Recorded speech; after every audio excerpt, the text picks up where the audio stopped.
Hola a todos, buen día. Estamos cada vez más cerca de terminar nuestro curso de geografía para telesecundaria.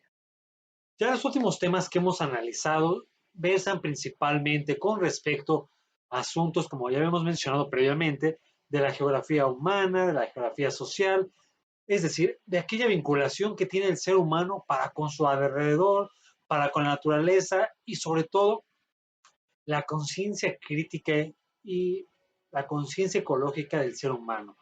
Ya en estos momentos ya habíamos hablado un poquito de activistas ecológicos, de esta pequeña conciencia que hay que empezar a desarrollar en los individuos desde pequeña escala, es decir, de reducir el impacto o la huella ecológica de nosotros y de los que estamos tratando de enseñar o educar en las aulas. Aquí el punto importante de esto, también tanto en clases presenciales como en los videos, les he hecho hincapié mucho de que hay que salir, hay que conocer, hay que viajar, pero por sobre todo hay que conocer nuestro contexto, nuestro alrededor, nuestra forma de ser, nuestra forma de vivir y qué tenemos cerca.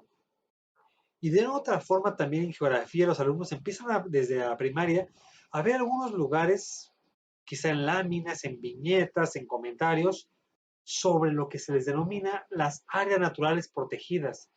Es decir, ya desde cuarto y quinto de primaria, al alumno se le hace hincapié poco a poco, claro está, que hay lugares en la Tierra que hay que proteger de una u otra forma y a toda costa, principalmente por la misma intromisión del ser humano. Por ello mismo, hay lugares que están demarcados, que deben ser cuidados, que deben ser respetados y deben ser protegidos por entre otros lugares. Para que se dé esto, estos lugares tienen que tener algunas condiciones, algunas condicionantes muy específicas que logren esta parte. Y bueno, entonces, estas áreas protegidas en el mundo, si habláramos un poco en todo caso de qué son estas áreas, son aquellas que son un espacio geográfico claramente definido, es decir, no es disperso, no es, bueno, puede ser aquella zona, esta, alrededor, no. Está claramente definido algunos límites territoriales, qué espacio es, aparte de estar definido, está reconocido, dedicado y administrado a través de medios legales. Es decir, para estos lugares están limitados por una legislatura, es decir, hay leyes que sirven para proteger estos espacios. Y esas leyes entonces los definen, los reconocen y estas leyes están dedicadas por sobre todo para preservar la existencia de estos lugares. Por las condiciones del lugar, por la fauna que hay ahí, por la flora, por toda la biodiversidad que llega a darse en estos lugares. Y que principalmente están amenazados seriamente por el ser humano, en todo caso, por este tipo de razones. Y bueno, tratamos de, en todo caso, checar que con algunos métodos similares, efectivos a las leyes, tratemos de lograr conservar estos espacios como un servicio para las futuras generaciones como tal, ¿no? Inclusive hasta en la misma ciencia ficción, en la fantasía, en otros ámbitos, se han buscado también crear espacios acorde a la literatura del lugar, espacios ficticios, pero definidos como que es importante esto. ¿Todo esto para qué? Precisamente que por vía de la literatura, algunos pequeños lectores jóvenes en algunas partes del mundo que son más lectores que los mexicanos, aquí en México sí se lee, se debería leer muchísimo más, pero se trata de dar entonces que también estos libros, estas literatura distópica, paréntesis, busquen qué significa literatura distópica, que está muy de moda la literatura distópica. Esto trabajo en otras clases de literatura con otro tipo de grupos. Pero aquí será interesante hablar de literatura distópica con respecto a esta parte. Y por eso en su tarea, su trabajo adjunto, chequen en todo caso qué es literatura distópica. Al fin y al cabo, ustedes son también maestros de español y de como 50 materias más.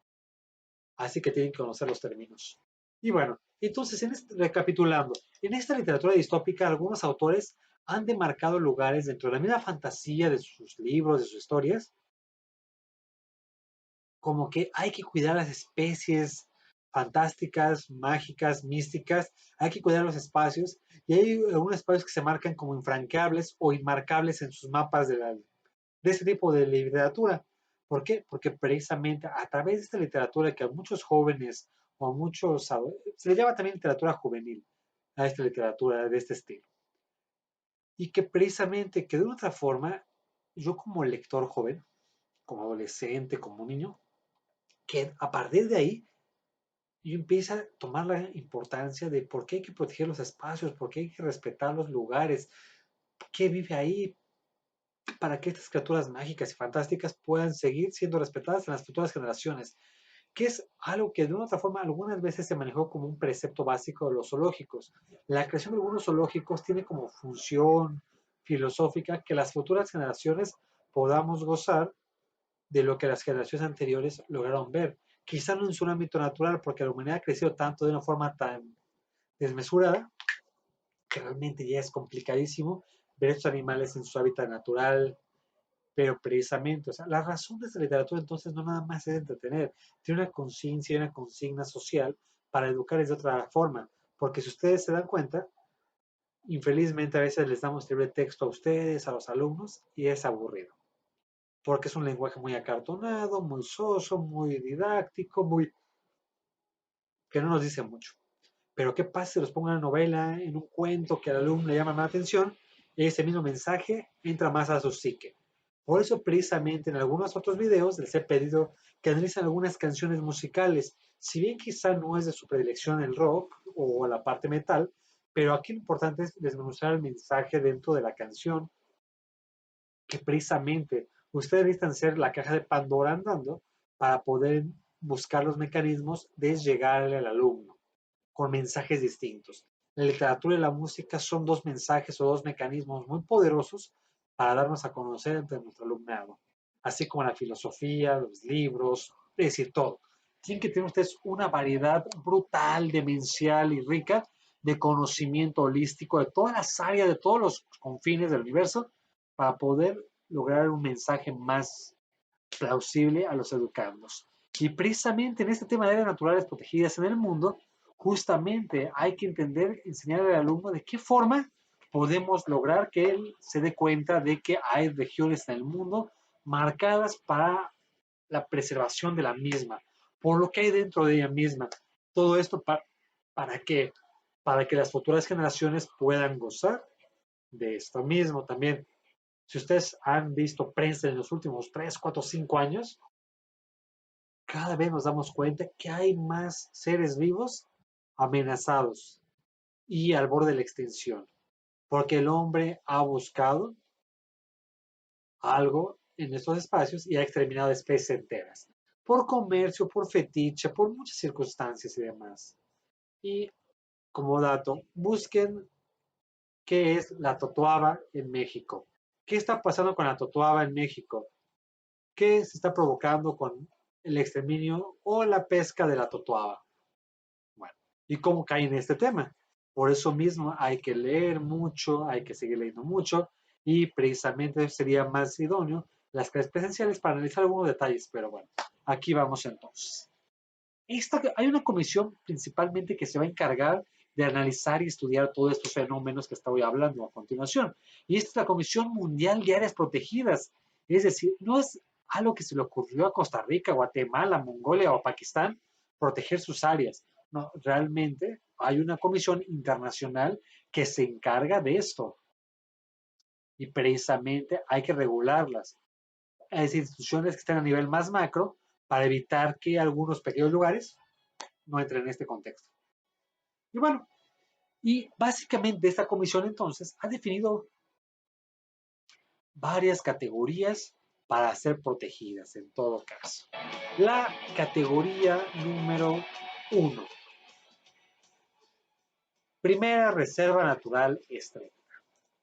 El objetivo de esta como tal es la protección de la biodiversidad y rasgos geológicos. Se acabó. Las restricciones son con las visitas o uso impacto controlados y limitados. Es decir, esta reserva natural estricta es como para cualquier persona casi, o sea, es muy fácil poder acceder a ellos con obviamente ciertos cuidados, pero precisamente son muy públicas en general. Estos beneficios que se generan son áreas de reserva para la investigación científica y hay monitoreo. Uno como simple mortal puede visitarlas, pero también su principal función o uso es una investigación científica dentro de estos espacios.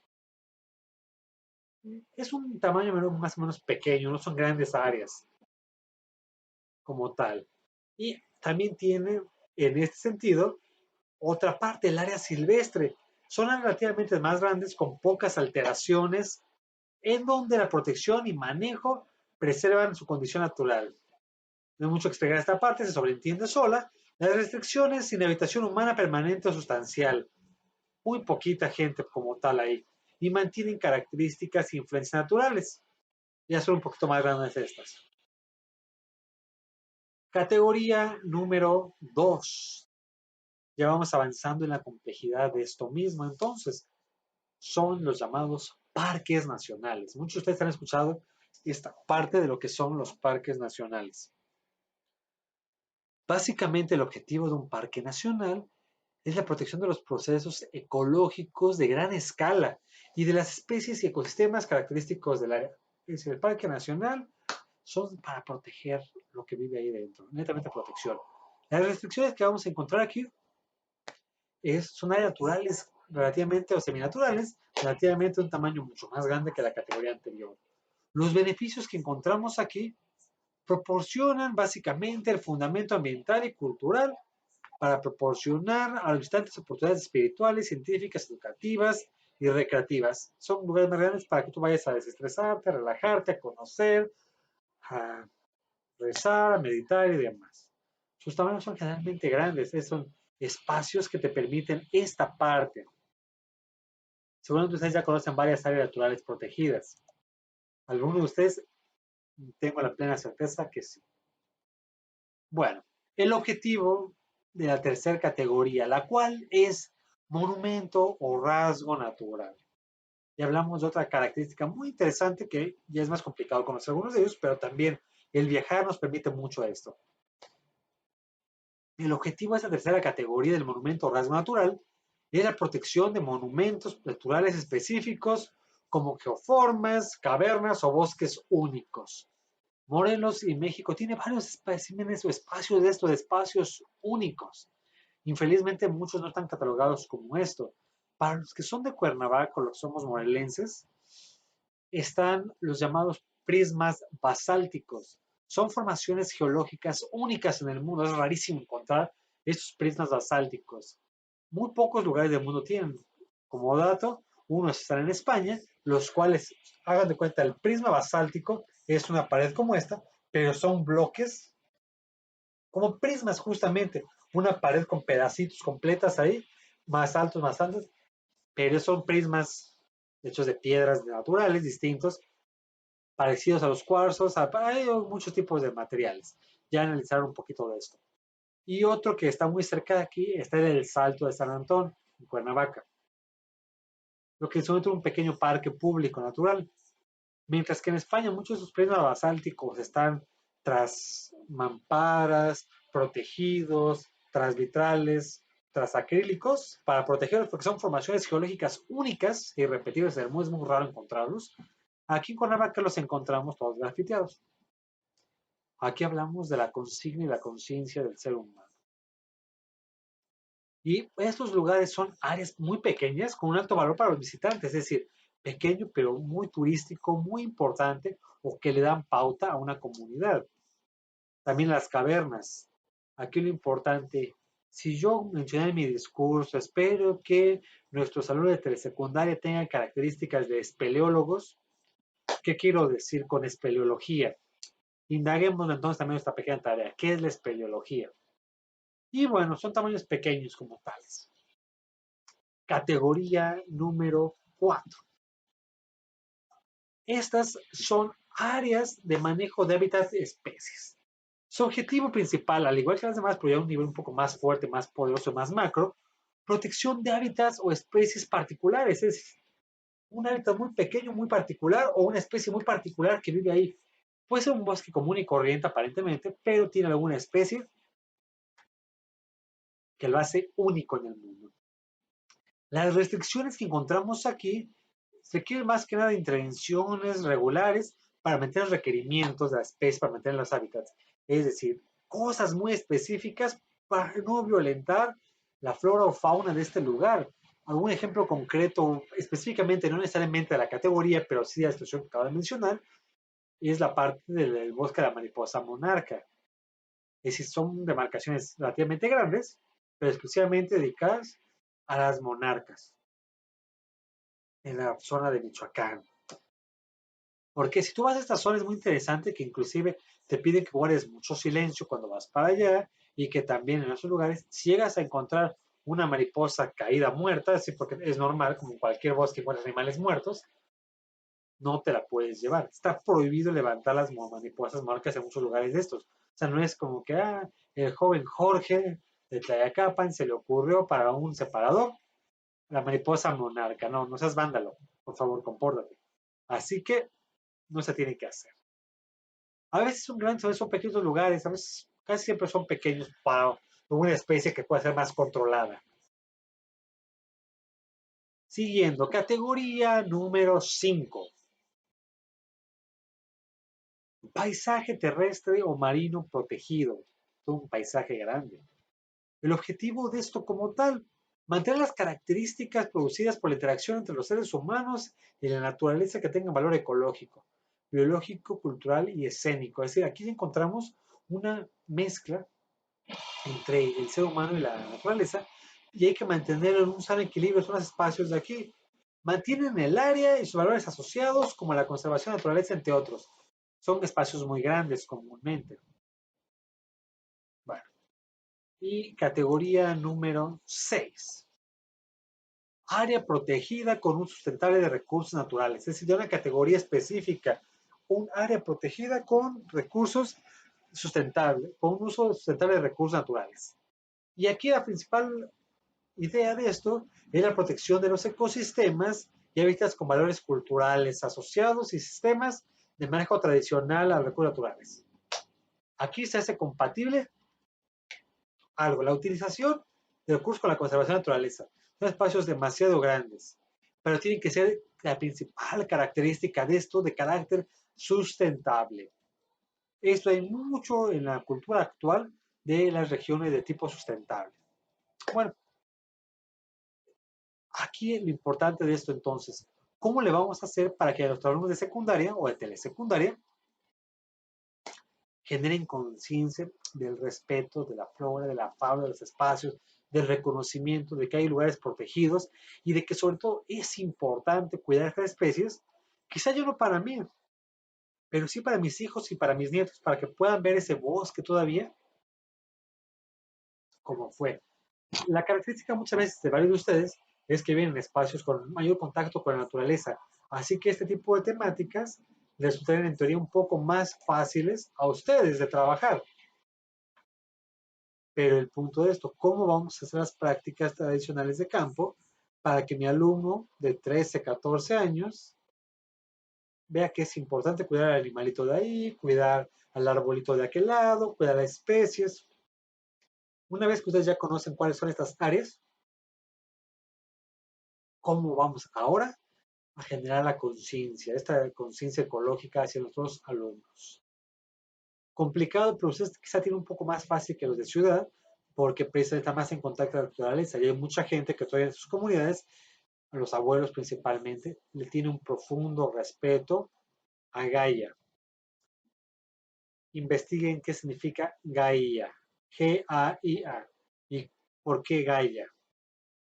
Y en algunas comunidades también le dicen la Tonantzin. ¿Quién es la Gaia y quién es Tonantzin? Indaguenlo y lo agregarán estaré y me lo justificarán y argumentarán la vinculación para con lo que estábamos hablando.